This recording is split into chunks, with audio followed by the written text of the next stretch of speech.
नमस्कार दोस्तों, मैं रीना आपके अपने channel Reena kitchen and Indian blogs में स्वागत करती हूं। तो योगिनी एकादशी कब है, 1 या 2 जुलाई? यहाँ डेट को लेकर काफ़ी कंफ्यूज रहता है। तो हम सही समय जानेंगे और पूजा मुहूर्त से लेकर पारण का समय जानेंगे। तो एकादशी का व्रत भगवान विष्णु को समर्पित है। इस दिन श्री हरि की उपासना करना अत्यंत फलदायी माना जाता है। तो हम जुलाई में एकादशी का व्रत कब रखा जाएगा, इसके बारे में जानेंगे। हर साल आषाढ़ माह के कृष्ण पक्ष की एकादशी तिथि को योगिनी एकादशी का व्रत रखा जाता है। एकादशी के दिन व्रत रखने और भगवान विष्णु की पूजा करने से मनवांछित फलों की प्राप्ति होती है। योगिनी एकादशी का व्रत रखने वाले व्यक्ति को हजारों ब्राह्मणों को भोजन कराने के बराबर फल प्राप्त होता है और साथ ही अनजाने में हुई गलतियों के उलझनों से भी छुटकारा मिलता है। बता दें कि प्रत्येक महीने में 2 एकादशी आती हैं, एक पूर्णिमा के बाद, एक अमावस्या के बाद। पूर्णिमा के बाद आने वाली एकादशी को कृष्ण पक्ष की एकादशी और अमावस्या के बाद आने वाली एकादशी को शुक्ल पक्ष की एकादशी कहते हैं। तो आइए जानते हैं कि इस साल योगिनी एकादशी का व्रत किस तिथि को रखा जाएगा और पूजा के लिए शुभ मुहूर्त क्या रहेगा। साथ ही जानेंगे कि एकादशी का पारण किस समय किया जाएगा। योगिनी एकादशी कब है, सही तिथि जानेंगे, उस शुभ मुहूर्त क्या है उसके बारे में भी जानेंगे। तो आषाढ़ माह कृष्ण पक्ष एकादशी तिथि 1 जुलाई 2024 को सुबह 10:26 से आषाढ़ माह कृष्ण पक्ष एकादशी तिथि समाप्त 2 जुलाई को सुबह 8:24 पर। उदय तिथि के अनुसार योगिनी एकादशी व्रत तिथि 2 जुलाई 2024 को मंगलवार के दिन है। एकादशी व्रत का पारण कब है, तो एकादशी व्रत का पारण द्वादशी तिथि के दौरान ही करना शुभ माना जाता है। तो हिंदू पंचांग के अनुसार द्वादशी तिथि 3 जुलाई को सुबह 7:10 पर समाप्त होगा। ऐसे में बता देती हूँ कि योगिनी एकादशी व्रत का पारण 3 जुलाई 2024 को सुबह 5:28 से सुबह 7:10 के बीच किया जाएगा। योगिनी एकादशी सबसे ज़्यादा महत्वपूर्ण इसलिए माना जाता है क्योंकि इससे सारे पाप मिट जाते हैं, जीवन में सुख समृद्धि आती है और इस एकादशी का व्रत रखने वाले को 88,000 ब्राह्मणों को भोजन कराने के बराबर फल मिलता है। हम जानेंगे योगिनी एकादशी की पूजा विधि। इस दिन प्रातःकाल उठकर स्नान करके पीले रंग के वस्त्र धारण करें, फिर भगवान विष्णु का ध्यान करते हुए व्रत का संकल्प लें। इस दिन भगवान विष्णु के साथ साथ पीपल के वृक्ष की भी पूजा का भी विधान है।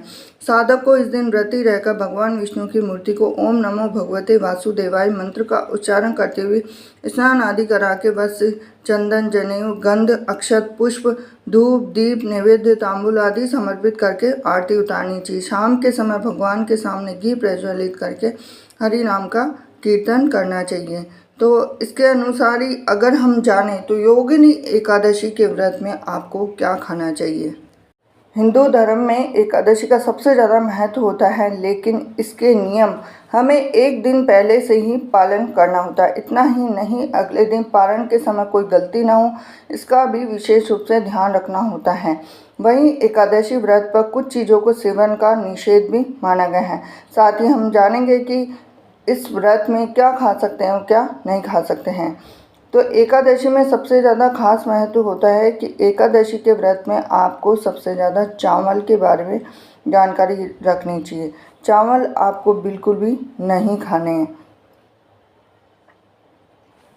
और एकादशी पर नियम और संयम के साथ व्रत के बाद अगले दिन पारण में खास चीज़ों का ही सेवन करने का विधान है। एकादशी के दिन किसी पर क्रोध या गुस्सा नहीं करना चाहिए। इस दिन मधुर वचन ही बोलना चाहिए। भगवान विष्णु को तुलसी अति प्रिय है, तो उनके पूजन में तुलसी अर्चना जरूर करना चाहिए। एकादशी व्रत करने वालों को दशमी के दिन से ही तामसिक वस्तुओं का सेवन नहीं करना चाहिए। एकादशी व्रत का पारण तुलसी पत्र के साथ करना चाहिए और एकादशी व्रत के दिन आपको किसी भी तरह के नशीले पदार्थ का सेवन नहीं करना चाहिए। एकादशी व्रत के पारण के दिन हमेशा ध्यान रखें कि सात्विक भोजन ही करें।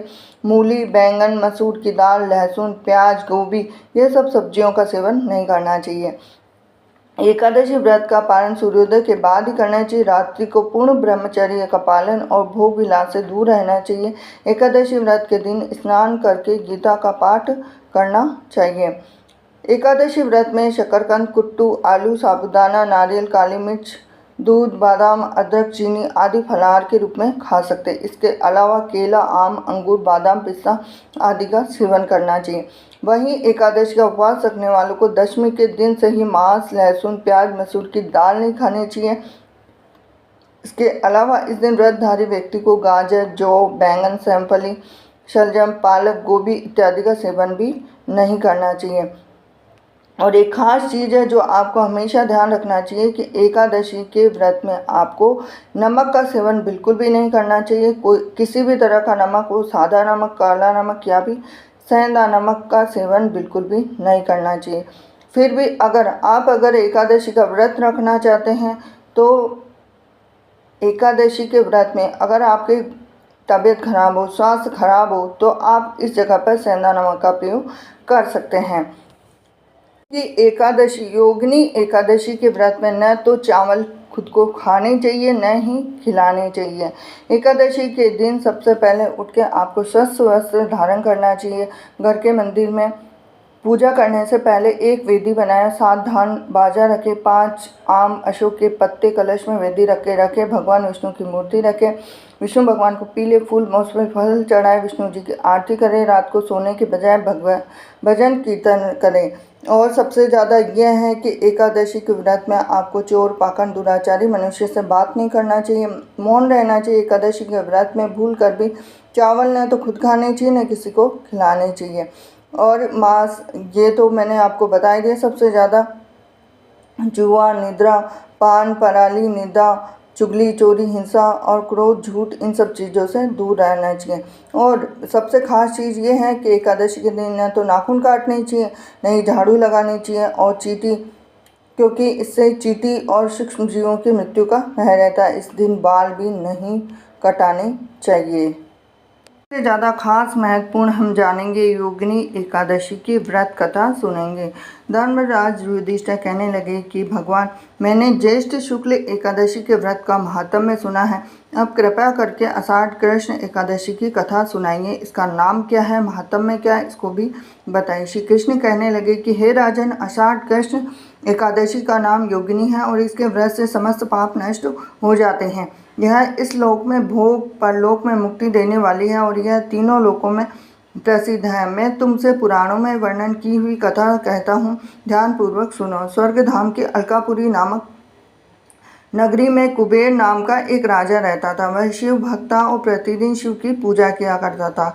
हेम नाम का एक माली पूजन के लिए उसके यहाँ फूल लाया करता था। हेम की एक सुंदर स्त्री थी। एक दिन वह मानसरोवर से पुष्प तो ले आया, लेकिन कामाक्ष होने के कारण वह स्त्री से हास्य विनोद तथा रमण करने लगा।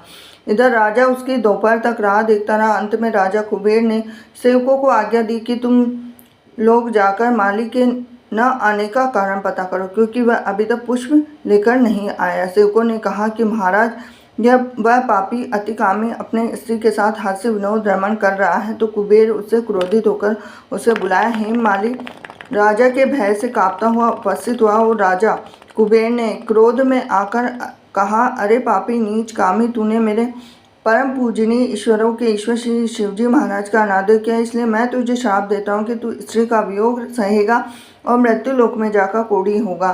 कुबेर के शाप से हेम माली का स्वर्ग से पतन हो गया और वह उसी क्षण पृथ्वी पर गिर गया। भूतल पर आते ही उसके शरीर में श्वेत कोढ़ हो गया और उसकी स्त्री भी उसी समय अंतर्धान हो गई। मृत्यु लोक में जाकर माली ने महान दुख भोगे और भयानक जंगल में जाकर बिना अन्न और जल के भटकता रहा। रात्रि को निद्रा भी नहीं आती थी, परंतु शिवजी की पूजा के प्रभाव से उसको पिछले जन्म की स्मृति का ज्ञान हुआ। घूमते घूमते एक दिन वह मार्कंडेय ऋषि के आश्रम में पहुंचा, जो ब्रह्मा से भी अधिक वृद्ध थे और जिनका आश्रम ब्रह्मा की सभा के समान लगता था। हेम माली वहां जाकर उनके पैरों में पड़ गया। उसे देखा मार्कंडेय ऋषि बोले, तुमने ऐसा कौन सा पाप किया जिसके प्रभाव से वह हालात हो गए। हेम माली ने सारा वृत्तांत कह सुनाया और यह सुनकर ऋषि बोले, निश्चिंत ही तूने मेरे सम्मुख सत्य वचन कहे, इसीलिए तेरे उद्धार के लिए मैं एक व्रत बताता हूँ। यदि तू आषाढ़ माह के कृष्ण पक्ष की योगिनी नामक एकादशी का विधि पूर्वक व्रत करेगा तो तेरे सब पाप नष्ट हो जाएंगे। यह सुनकर हेम माली ने अत्यंत प्रसन्न होकर मुनि को साष्टांग प्रणाम किया और मुनि ने उसे स्नेह के साथ उठाया। हेम मालिनी मुनि के कथनानुसार विधि पूर्वक योगिनी एकादशी का व्रत किया और इस व्रत के प्रभाव से अपने पुराने स्वरूप में आकर वह अपनी स्त्री के साथ सुखपूर्वक रहने लगा। भगवान कृष्ण ने कहा कि हे राजन, ये योगिनी एकादशी का व्रत 88,000 ब्राह्मणों को भोजन कराने के बराबर फल देता है। इसके व्रत से समस्त पाप दूर हो जाते हैं और अंत में स्वर्ग की प्राप्ति होती है। तो ये थी योगिनी एकादशी की व्रत कथा। और वीडियो अगर आपको थोड़ा सा भी रोचक लगा हो तो वीडियो को लाइक करें, चैनल को सब्सक्राइब करें, बेल आइकन प्रेस करें। हरे कृष्ण।